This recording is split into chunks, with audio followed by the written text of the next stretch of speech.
see white lies dancing between the lines. She's an atheist. Carousels in her mind, spinning all in her eyes. She's an atheist. Hello and welcome to the Digital Freethought Radio Hour on WOZO Radio 103.9 LPFM right here in Knoxville, Tennessee. We're recording this on Sunday morning, January 9th, 2022. I am Larry Rhodes, or Doubter 5, and as usual, we have our co-host, Wombat, on the line with us. Hello, Wombat. Hello. And our guests today are John Richards from across the pond in England. Hello and welcome. And George Brown, the 2.5s from Tennessee. Welcome, welcome. Digital Freethought Radio Hour is a talk radio show about atheism, free thought, rational thought, humanism, and the sciences. And conversely, we'll also talk about religion, religious faiths, gods, holy books, and superstitions. And if you get the feeling that you're the only non-believer in town, well, you're just not. In Knoxville, a small southern town in Bible Belt, we have over 1,000 of us. And we'll tell you more about the ASK, or Atheist Society of Knoxville, after the mid-show break. Great. Right now, Wombat, what are we going to be talking about today?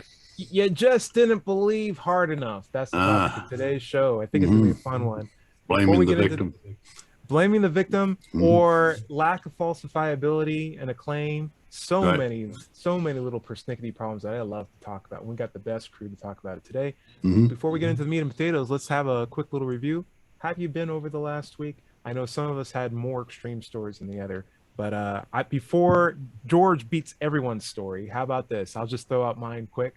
I beat a guy who was very good at disc golf yesterday, and I felt very good about that. I put a little feather in my hat, but I didn't make it a big deal. I was just like, hey, we're out here having fun. When I got home, I was like, I got him. John Richards, how you been? Well, I've been the best I've been for a week. Yeah, wow. So no sickness? You didn't contract some new ammonia or some new strain like monkey flu or something like that? What's going on? No. I've finally tunneled my way out from the mountain of phlegm. Okay. If that's a picture you want, that COVID inspires, and I feel pretty good. Yeah. Have your family finally let you out of the attic? Are you no longer the old sick guy that lives in the loft? Like, we have someone who can come down now. It's great. Yeah. Our upstairs is a loft conversion, so there's no attic. Okay.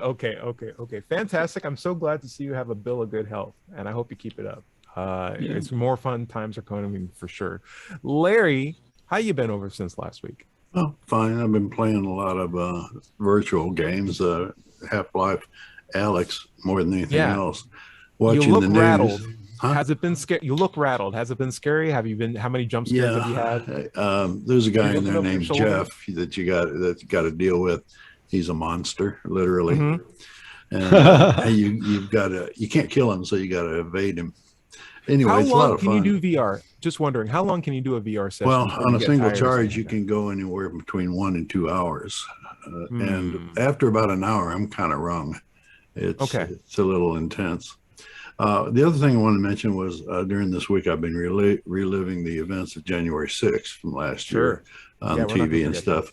And I think we need to keep that in our minds as much as we keep 9/11 or anything else. Pearl Harbor, it was a direct threat to our democracy. It may not have been an external threat, but it was still a threat. It was still possible to have lost it at that time. Yeah, absolutely. So keep that in mind. All right. So never forget. A lot of days in January, they're starting to toll up. But definitely. Don't. I remember when that happened. I told everyone in my crew, "Hey, don't come. Go home, and don't come to work. We don't know if there's going to be a state of emergency." And it wasn't just the Capitol building. I just want to make that a point. It was almost every state level Capitol building that was also under attack. But it was one particular political party, and you need to keep that in mind too. Oh yeah, absolutely. Hey, there's no secrets here. Like, we all know how bad of a president Trump was, and that shouldn't go under any, ambiguous claims. That was an objectively horrendous 4 years. Right. George Brown, 2.5. So you had a pretty boring week, right? Well, I've spent the boring week in the hospital. I spent New Year's in the hospital waiting for the insurance company to come to work so they could approve a procedure. And they were having a good time on New Year's Eve and didn't do anything. So I spent another 2 or 3 days in the hospital, and then they came back and said, "You're doing so well, we're not going to pay for anything." Oh man! So would you mind giving me a flashback, if you feel comfortable sharing it? Why were you in the hospital? Were you having a Well, baby or something? I was just so handsome. That was a problem. No, I had a stroke. Yep. Is what happened. So it's a major issue, and I feel like I'm coming along, and I hope I am. I want to regain the use of my fingers on my left hand, which I used to have, and this because I'm a good typist and I'm a musician by training, so my fingers are important to me, right. And I've been feeling like my left hand is a club. It's about as useful as a club, and so it's. I feel like I'm coming along. It's like the insurance company. I can't disagree with them. It's like they said, "Well, the guy's doing so well. Why should we pay for a nursing home?" Yeah, right. Wow. It's true. Wow, it's true. So I'll be getting help. Physical therapy and occupational therapy starting tomorrow, and I'm really looking forward to it. I'm very eager. It's another chapter of the romance between George and his physical therapist visiting his door. So that's true. Yeah, I really like the occupational therapists a lot. Good. And part of that's because they're women.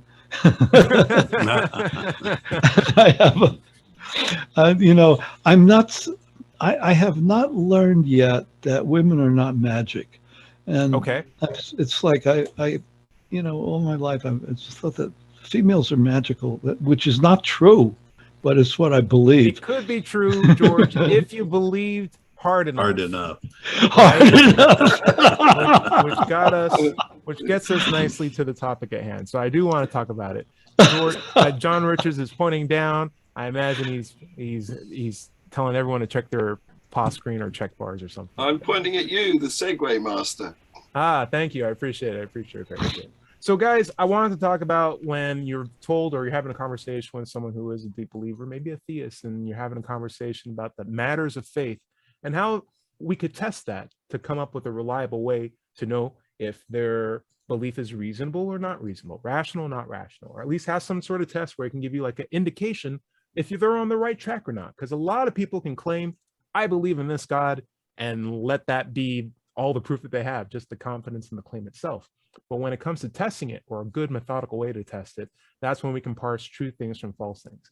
And what I've found on a number of instances is that I've been approached by people who, when I ask them, how can we test this?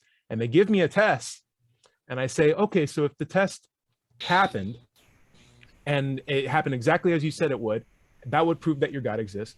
Well, what happens if it doesn't happen the way that you explained to me? It's like, well, then I just didn't believe hard enough.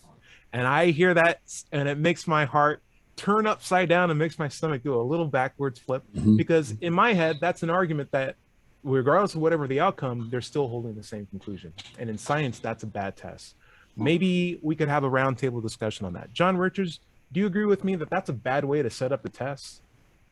Absolutely. And what puzzles me is, how do you vary the strength of your belief? I mean, is there, what is it? Is there a volume knob? Or maybe it's like,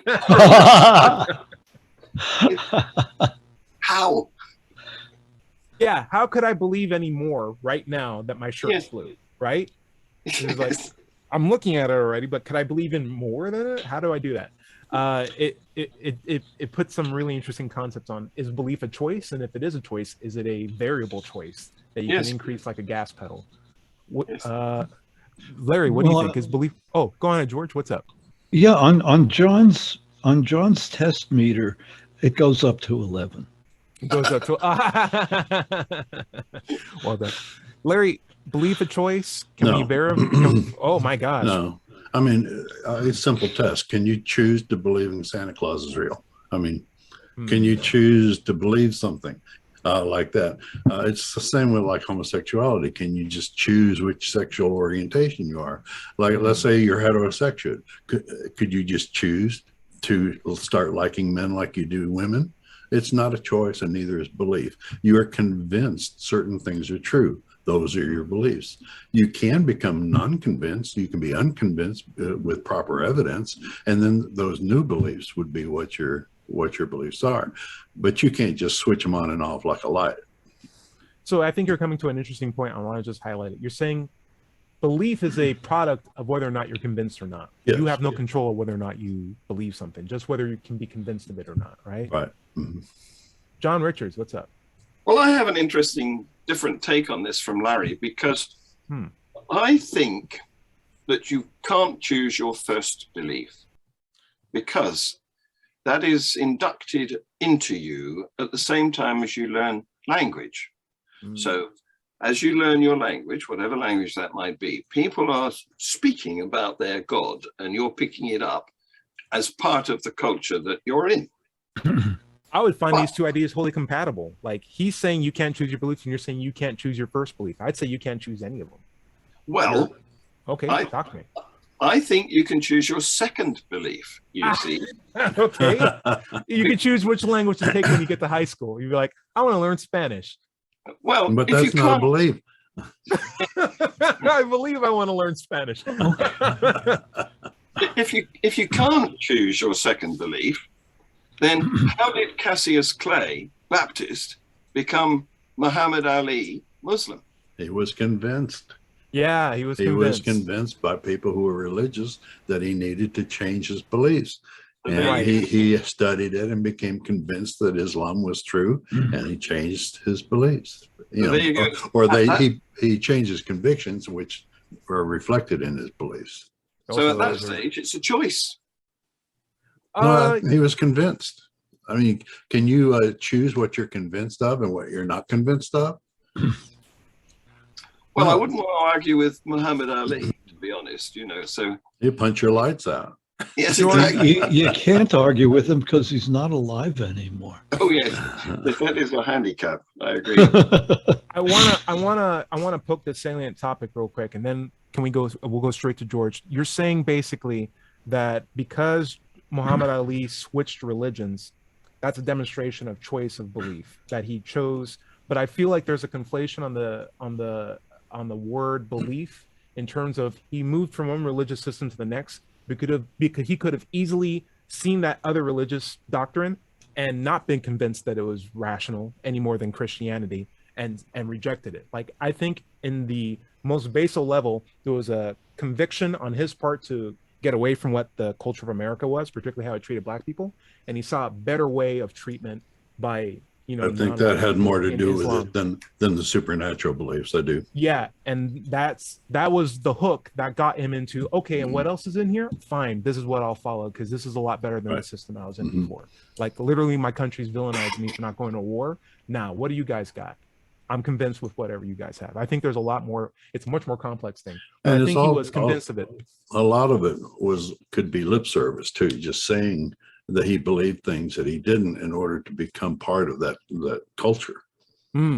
It's also not the first time that a major religion will pick up a very big celebrity and tout that celebrity as, and look, we have Tom Cruise. That makes us normal because you like Tom Cruise, right? Oh, we have this guy. We have this guy. We have Muhammad Ali, who was a better boxer. Who's a bigger, more famous athlete than this guy, right? We even changed his name. That's how popular he is. I'm sorry. George, what do you think? Well, Larry mentioned something about a person's first belief system being something that was imposed on them from the outside at the beginning. And I want to say that I did not have that. And John grew up in a different culture than I did. It's like the UK has an official religion. And New York City, where I grew up, does not. And that's something that is distinctive about the history of New York City, going way back to the Dutch. It was a commercial colony to begin with. It was all about money. And because there were so many strong religions around New York City, no one of them took precedence over another. It was like a test bed for our belief that church and state should be separate, in a sense. So I not only grew up without a concept of God in the house whatsoever, but it was also not imposed upon me in any way externally. Yeah. If anything, even that's not even when I went to school. John, what do you have? I really want to hear what you have to say about that. Well, you've raised a number of interesting things there. For a start, you raise money. Now that's something else that we have to have, isn't it? It's fiat currencies, the ones which are not based on gold or another precious actual item. Fiat currencies, the ones that governments decree should be having a value. Yeah, they have to be believed in, and if that belief fails, then you end up with 1929 America or 1922 Germany. I might have got the date wrong there. Where everybody was carrying wheelbarrows of drachmas. No, not yes. Greek.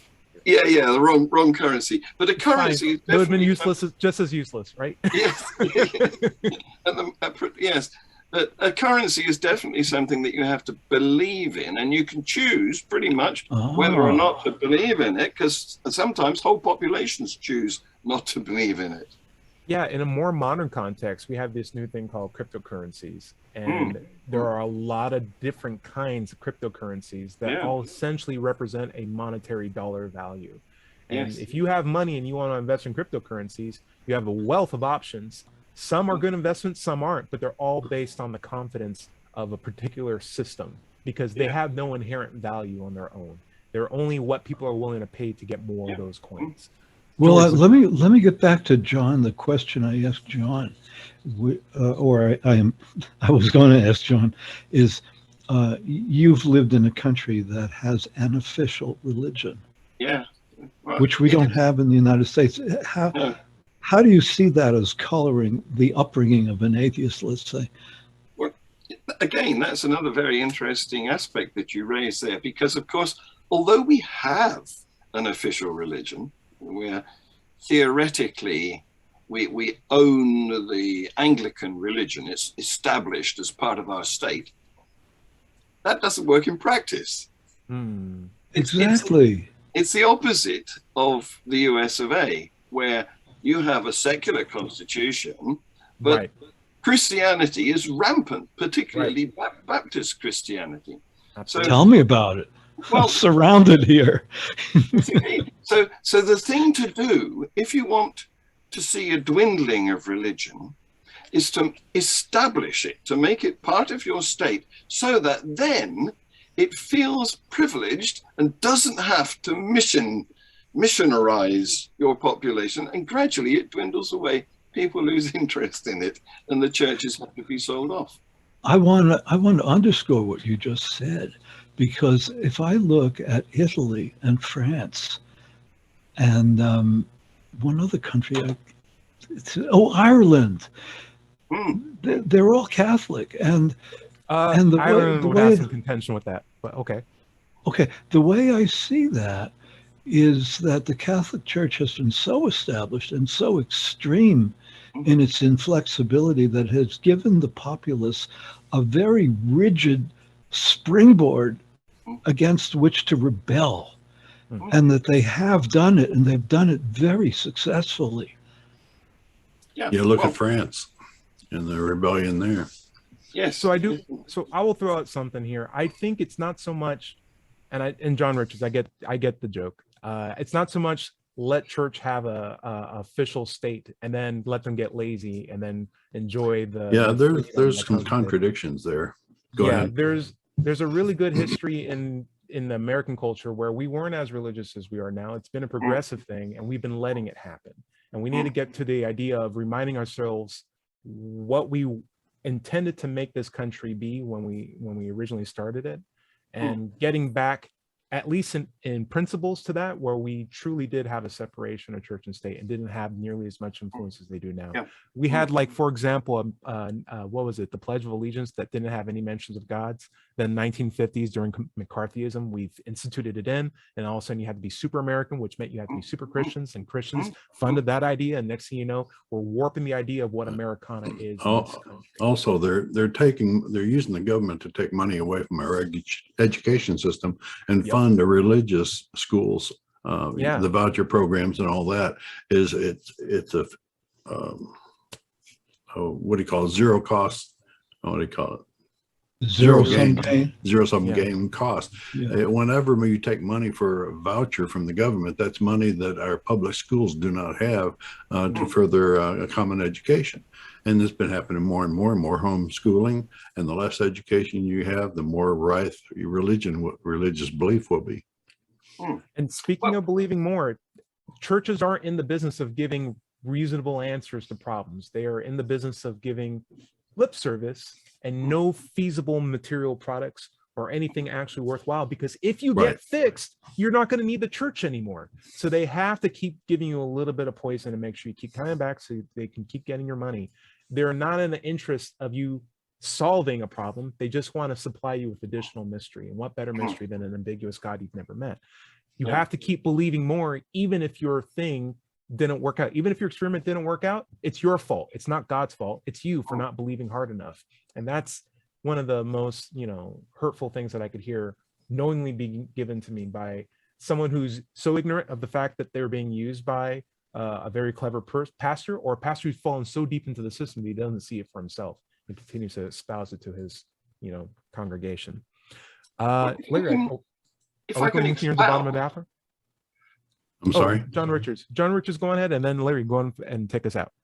I was going to expound a bit on what we've just been talking about, because what we've done in this country is, since we made the religion part of the state, we've made it unnecessary for them to battle to get their doctrines adopted. So we've effectively made them toothless. There's no need for them. Whereas in the States, you've got people who are desperate to get their doctrines adopted by the state. So now, I know my Tudor history well enough to know that making the Henry VIII's making of the Anglican Church was not a smooth process. But you guys had a couple 100 years ahead of us in sorting it out compared to pointing fingers at us now. There was a lot of executions on both sides. So forgive us if we're doing it in our own little weird way. And how different would it be if the Roman Catholic Church was still in the official religion of England, rather than what is the church that you currently have? I can't think of it. The Anglican. Right. Yeah. They're a much more fundamentalist, much more strict church than Anglicanism is. Their beliefs are much more hardcore, looking down through the ages to the pilgrims and the religious wars that they had in institutions. It could have been a whole different story had Henry VIII not stepped in. And absolutely, it would have made the next crusade a lot easier. How about that? Exactly. Yeah. Right. Yeah, we had witch burnings with the rest of Europe, of course. Yes. Sure. But the thing about Anglicanism is it's a range. You have high church and low church, and at the low church end is really Protestant. We have the Methodists, and then at the high church end it's nearly Catholic. We say that's the smells and bells version of I like that. Well, let's get to a break here. This has been the first half of the Digital Freethought Radio Hour on WOZO Radio 103.9 LPFM right here in Knoxville, Tennessee. And we'll be right back after this short break.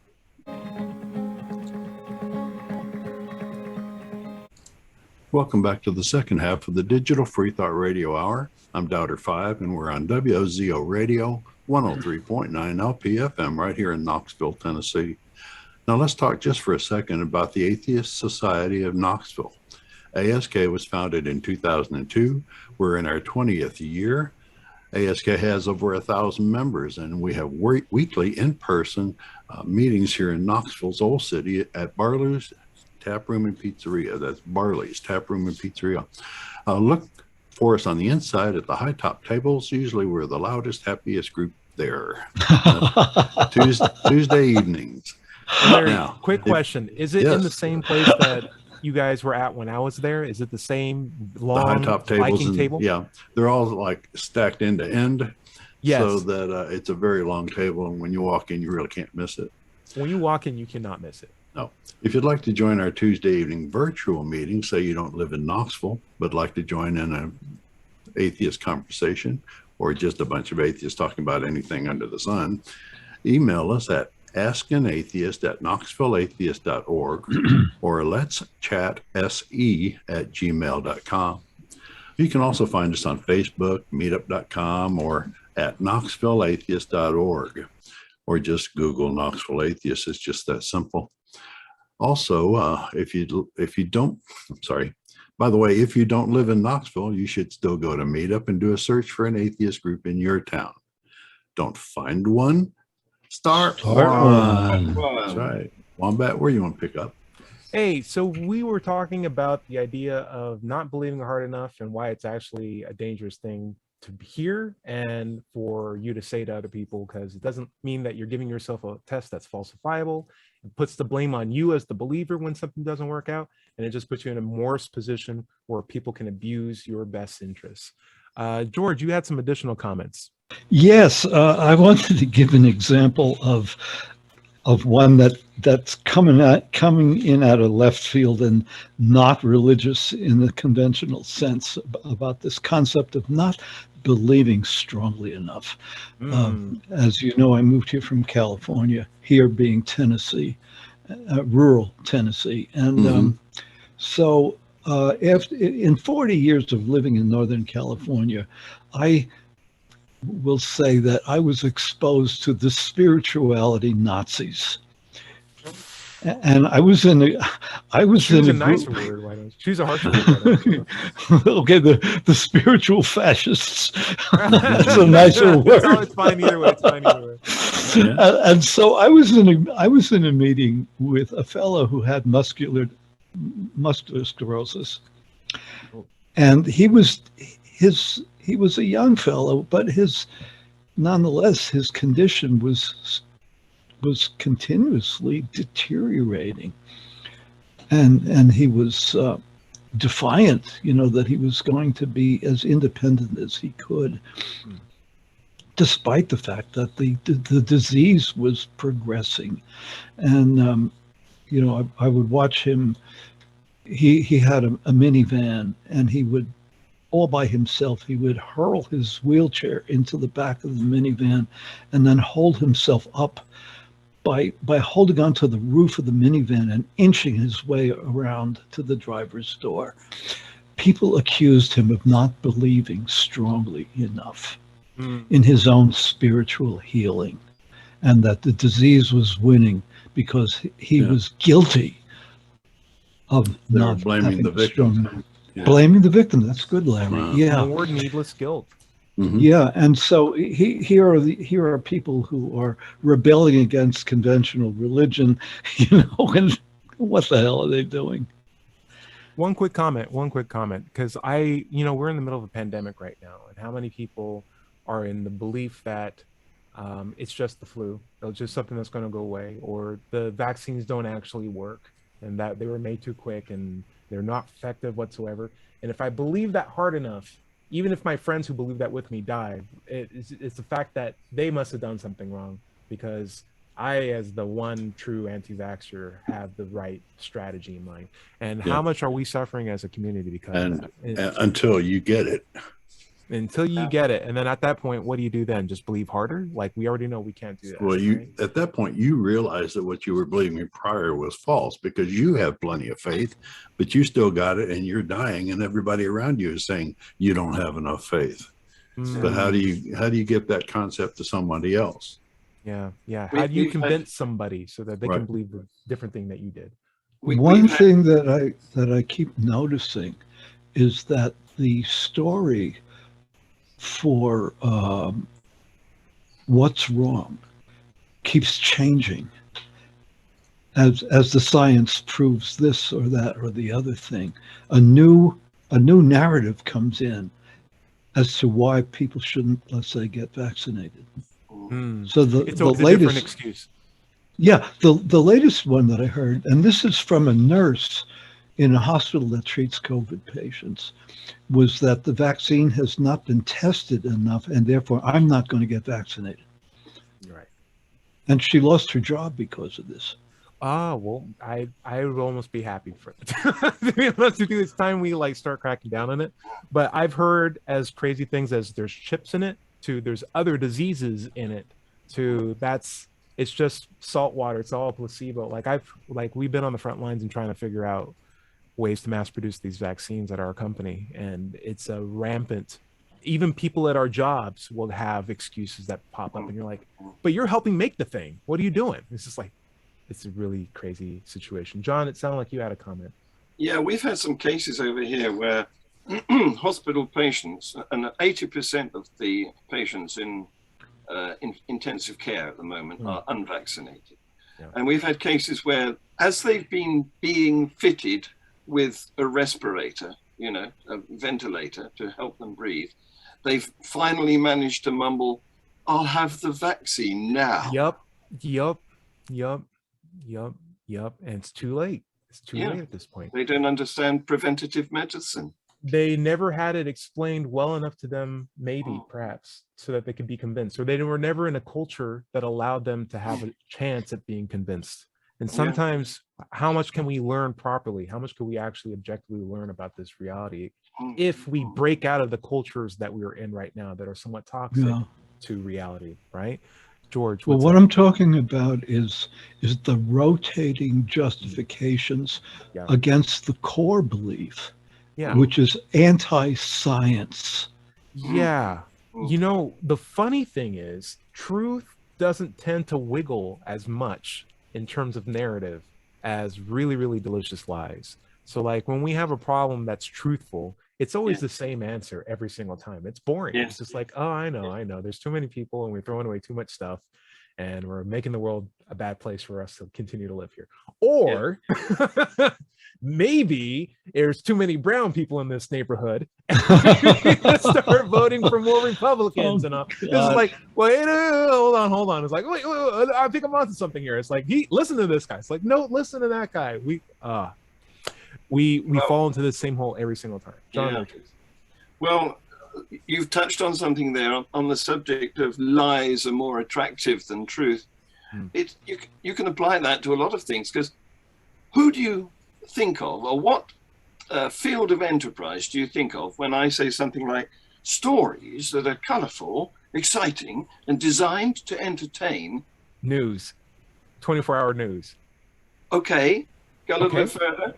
Can I name specific programs you want, or like BBC? No, I was thinking of another field that we atheists like to poke at. Church pastors. Don't put me on the hot spot, Larry. Help me out here. Well, no, I was thinking of the Bible and the other, of course, and the other religious sources, because they're full of these stories that are exciting and colorful and designed to entertain. It's not just, lies about science. And on that front, it's not just science itself, is it? It's hatred of the government that drives people to disbelieve what they're told. All right, John Richards, I have a question for you. You threw me off with designed to entertain, because have you read the Bible? It is not an entertaining book. It is a really, really rough book to get through. I made the effort to read through it 3 times, maybe twice in my adulthood, and I fell asleep. Just like, this begot this guy, this begot. I was like, oh my God. Yeah, most of the good stories are in the first book. Or in the first couple of pages. Yeah. And you're done. And then after that, it's all just Jewish history, fantasized Jewish history, as it were. Oh, he's taking water out of a well. Oh my God. Or in the Gospels, of course, they've got some tasty stories. But I think where you've gone wrong is you've read the original ancient English version. You should be reading the kids version. Oh, okay. What's the kids version difference between the two, if you know what I mean? Well, it's rewritten in simple language. You need to get a book of Bible stories for children. So is it like Jesus took out his cell phone and TikToked everybody that he's the Messiah and he's coming back, and people are like, oh yeah, I'll retweet that. They're much more palatable. We'll leave on that. George, you had some questions about the Church of England, actually, since we're getting closer to it. Do you happen to remember what you were going to ask? If not, absolutely not. I have no memory of. So, John Richards, you were saying something about there being a lower church and a higher church in the way how Church of England is structured. How did that come about? Well, I'm not a historian, but hundreds of years ago, the Roman Catholic Church was very corrupt. The popes were treated like emperors. But they were called innocents. What are you talking about? They had innocent in the name. It's always a good idea to label yourself something that you're not. I mean, think of all the countries that have democrat or democracy in their name. Yes. Actually dictatorships. Anyway, what happened was there was a reaction against this corruption in the church, and he started, I believe, in Germany, where there was Martin Luther, and and this coincided with the invention of printing. So he was able to get his message out better than anybody else at the time, and so that spread. We had there was a lot of to and froing in Europe. Holland, and the UK became very close pals. And so we got our version of Martin Luther was John Wesley, who set up the Methodist Church in the UK. And then we got some really extreme Protestants like the Pilgrim Fathers, and we sent them over to you. Yes. Oh my. These guys are too crazy. Go over there. And they're like, sure, this will work out well. So how did that actually bifurcate into two structures of the church? Are you saying then basically what we're looking at is a natural breakdown of the massive corrupt Catholic Church being what is now today the major influence of the high church, and then all of these breakdown Methodists being more common to lower churches, I guess more, how do I put it? The more culturally informed side? What's the best way of saying this? Larry, you have a saying where the more a church pulls away from its dogma, the more it actually becomes compatible with. Well, my saying basically was Christians, Muslims, any religious people are good people in inverse proportion to how closely they follow their religion's text. Right. And it seems like the lower church seems to reflect the, hey, we're going towards this way, more progressive, whereas the higher church is more stuck in the bells and smells. Well, right. I forget how many different denominations of baptism you have over in the US. Innumerable. It's thousands. And out of Christianity as a whole, there must be, 30,000 different sects. So what we're looking at here is a desire for people to be right, and therefore they want their God to agree with them. Right. Listen, I can tell you right now, if you go to a Baptist church here, even in Tennessee, the first pew has 10 people in it. There's 14 versions of baptism or Baptist church in that own pew. It only is one guy who's talking, but he doesn't even have control of everyone that's in that congregation. And I've seen that so many times. So I think it's almost an innumerable number. It's as many people plus more different variations of what God is and what it means to them. And you'll hear this, speaking of it's important to believe, you'll hear that God is necessarily having a personal relationship with every single person. Therefore, what God means to one person is going to be truthfully and objectively a different thing for another person. Therefore, for as many different people and believers as there are in that God, there are that many valid variations of that God. So when you say you don't believe my God, that's totally fine, because I just need to have a personal relationship with my God to be happy. And that's all I need for me. And if that turns out to be wrong, well, then I just wasn't believing hard enough. Oh, my brain explodes. My brain explodes. No, you were not believing. Still. You were not believing hard enough in his God, right? Yeah. I don't have to believe in your God. I have to believe in my God. Well, I'll still go to your church. But still, so I was talking to my former father-in-law, because my second wife is Ghanaian. We're no longer an item, but we still live in the same house. But I was speaking to my father-in-law one time, lovely fella. We got on really well, had a number of pints together. He's dead now, sadly. But I pointed to an example of a really crazy pastor, a Ghanaian pastor, who I think he was making his flock eat the grass or some really. I saw that. Yeah. So I was talking about this over a pint with my former father-in-law. And so I asked him, how do you tell false pastors? Because he was down crying the nasty false pastors who are giving proper religion a bad reputation. So I asked him, how you tell a false pastor from a real pastor, you see. Okay, and what did he say? He didn't really have a satisfactory answer, but I do. I've got a method. Please tell me what he said first, and then I want to know. I just want to know in my head, or it's going to bother me all day. What did he say? Well, I can't really remember his exact words. This is some years ago, but he just waffled a bit about whether they belonged to an authentic, bona fide. Whether they were part of a group that believed the right way or hard enough.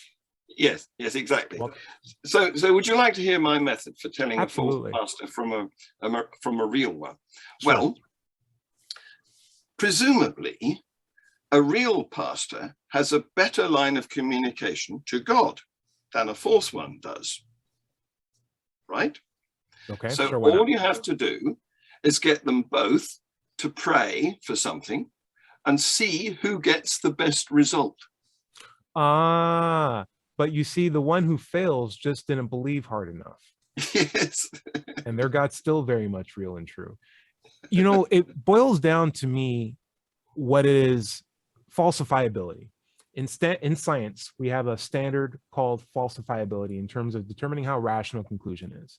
The more falsifiable your conclusion or your statement, the better. Because you're basically setting yourself up to whether you get a yes or a no, a green light or a red light, or an on or off on your test. Whatever it is, you set it up for binary conditions, and you will learn something of value, whether it's up or down, or left or not left, whatever it is. But when you have a non-falsifiable claim, or if you have an unfalsifiable claim, you basically put yourself in a position with, regardless of whatever conclusion or result you end up with, you're only reinforcing the initial bias or the initial impression you had at the start. Especially if you've already got an excuse planned for when it doesn't go your way. If it reinforces your view, hey, you're right. If it doesn't, well, God has a mysterious plan type of answer. And if you're making vaccines, right, for the COVID, you have two bottles, A and B, and you want to see which one works better. And you think it's going to be A. So you do A 100 times, you do B 100 times, and B works every single time, even though you didn't believe it was going to work. A didn't work a single time, but you know what? Maybe you just didn't believe hard enough. Let's do the test over again. You're wasting so much time. People's precious lives are dependent on you being able to do your work and executing it properly. And thankfully, science doesn't operate in that kind of scope. There's a lot of barriers in terms of how to design an experiment to stop that kind of bias from ruining the efficiency of a test or a testing sequence. However, no one applies that to their faith or what their belief systems are. And what we find is that the care that people put into things like, is my car working? Are my brake lights on or off? Is there gas in my car? We don't even apply that same basal level of fact checking to our beliefs on whether or not a God exists or whether or not we're wasting our money by tithing, things like that. I wish we did. What's up, George? Well, the other guy's belief is the cult, but mine is not. Yes. I have a pipeline directly to the truth by way of God myself, but the other guy, he's a cult. Yeah. This is like Larry's wonderful statement, everybody's going to somebody else's hell. Yeah. It's every preacher is a false preacher to some other religion. It's really fun to ask a religious person what they mean by cult and ask them to define it. Yes, and see what the response they get is. Yes. And try not to smile. Try to be like really serious. If you listen to it, it's just like, well, oh boy, they're really into like talking and taking your money, and they have these weird things with talking animals and like drinking juice and they say it's the body of their something. It's like, are we talking about Christianity? It's like, no, of course not. Maybe we are. Let me try another thing. Guys, final words on the idea of not believing hard enough, the true dangers of it. What do you think, John Richards? Yeah, sure. I don't think we've solved the problem of how to believe harder anyway. Is it a pedal to the metal thing? Do you have to spend more time praying or what? I mean, the Muslims spend five prayers a day, every day, don't they? They're really the fundamentalist ones. They claim to. I have family that are Muslim that just say, I do it, but if I skip a couple, it's all good. It's all good because it's all good. So it strikes me that going by that, then the Islamic religion is much harder in terms of its belief than any other religion. Than any other religion? Well, I mean, clearly there are religions that are not sustainable for human life that just have not fostered enough people to promote it, right? Well, maybe they're not missionarizing hard enough. yeah, right. George. I have the answer. Take Pastor George Brown, the 2.5's amazing course on how to believe strongly enough. Only $49.95. Send it there to you George go. Brown, the go. 2.5. I love it. Yeah, Larry, what's up? Well, I was just going to say the way to believe harder is at least what the preacher would have you do is be skeptical less, question less, have more faith in what he says is true. In other words, follow what he says. And that would be believing harder, whether you internalize it or not. It's good enough Give for it him. more money. That is the perfect nail on the head. It's basically put yourself in a more vulnerable position, and that will show that you believe more. I was going to take that same route, but I think you have the most extreme, truthful example. I would say people who try to believe more follow more extreme actions and justify it with their faith. And that can go as far as causing harm to other people or harm to themselves as a demonstration of what they truly believe. And also bad tattoos. Of course, there's going to be bad tattoos, right? And if you give more money to the church, then you've got more chance of becoming an angel. Yeah. $49.95, guys. Or getting a nice pair of special underwear, or getting to the higher levels where you get to meet some celebrities. George Brown, ideas on believing harder. How would you do it with this program that you're selling me? How does this $49.99 program work? Is it 10 steps? No, there's no Do I need steps. a credit card? You just send money. This is all. Do we even get a pamphlet? Do we get access to a website? No, you just send you get your canceled check back if you get canceled checks. This is a prosperity religion, isn't it? Oh, absolutely. They all are. You know, get out of jail free. Oh well. You know. Oh well. You're in heaven forever. So. I was going to curse, but I can't. Good for you, George. Don't do that. Good for you. Good for you. Good for you. Larry, I guess I'll throw this one out to you before we wrap up. But the true harms of trying to believe harder. The true harm?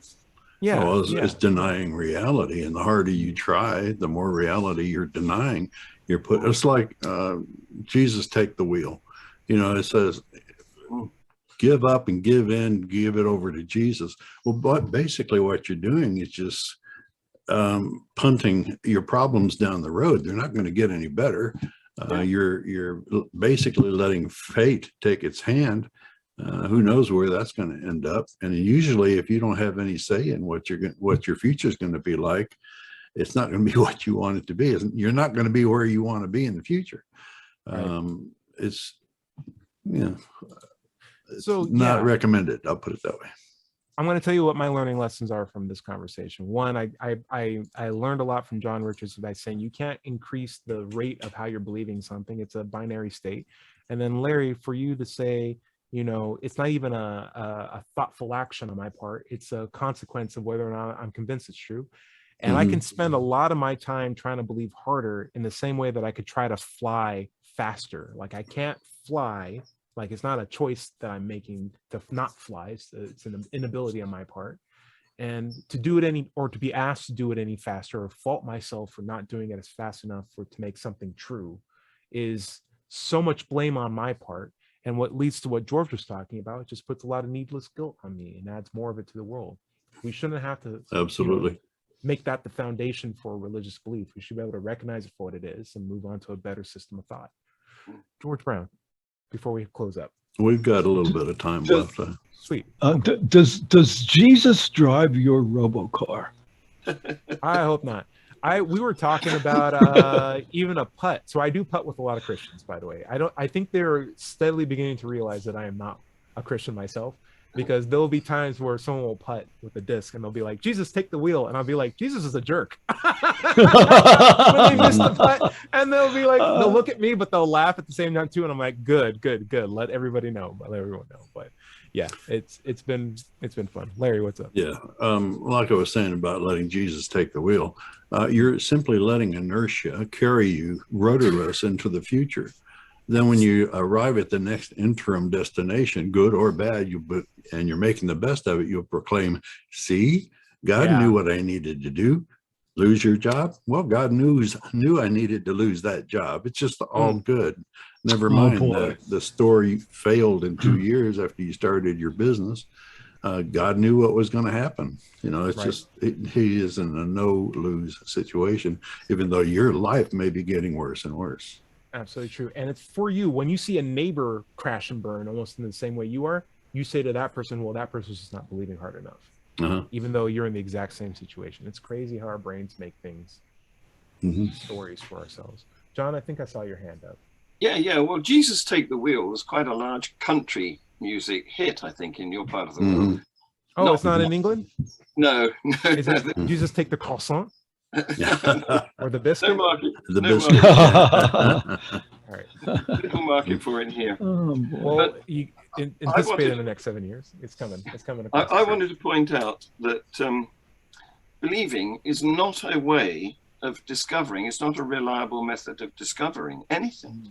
So, and these people who, stand in a devastated city where an earthquake has just struck and say, thank God I'm alive, ignoring all the millions that were killed. Right. They must have been sinners. They didn't have enough faith. Again, blaming the victim. Yes, exactly. Yeah, we do it, but we need to stop doing it. And is basically what I'm saying. And what's the best way to help someone realize that they're doing it? It's to help to enlighten them that you can change your culture that you're in. You can get access to different kinds of information, because I think through that exposure alone, you get to start making questions on which set do I appreciate more? And you won't know that until people know where you're coming from.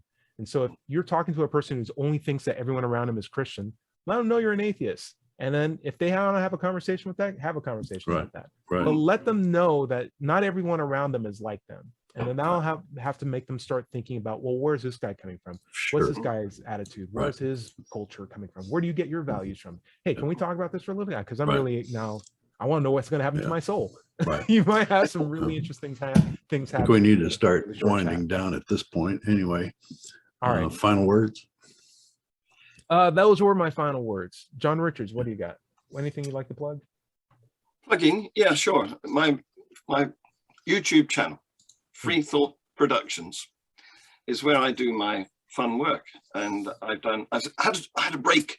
I had Christmas and New Year off because of a couple of things, because it was family festive occasion and because I was still suffering from COVID. But I'm back.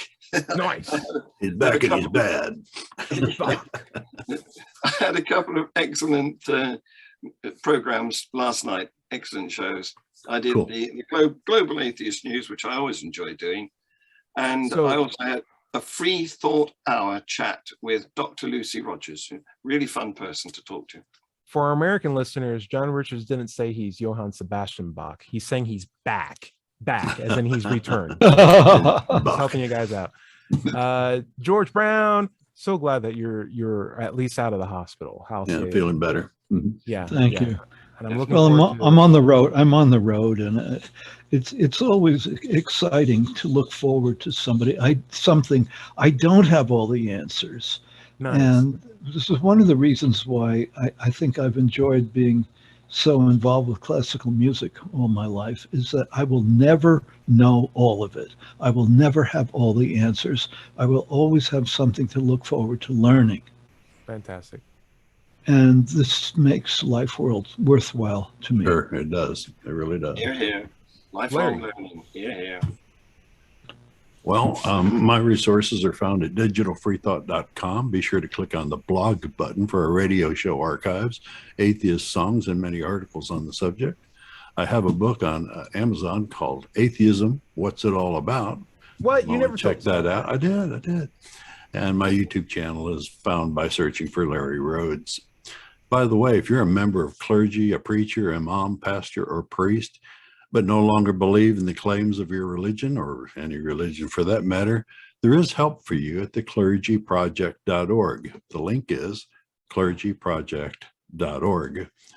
Thank you for joining us for the Digital Freethought Radio Hour. Remember, you can find this show on Apple iTunes, Pocket Cast, Amazon, and Pocket Cast everywhere, podcasts, or just search for Digital Freethought Radio Hour. If you're watching this on YouTube, be sure to like and subscribe. Remember, everybody is going to somebody else's hell. The time to worry about it is when they prove that heavens and hells and souls are real. Until then, don't sweat it. Enjoy your life, and we'll see you next week. Say bye, everybody. Bye, everybody. Bye, everybody.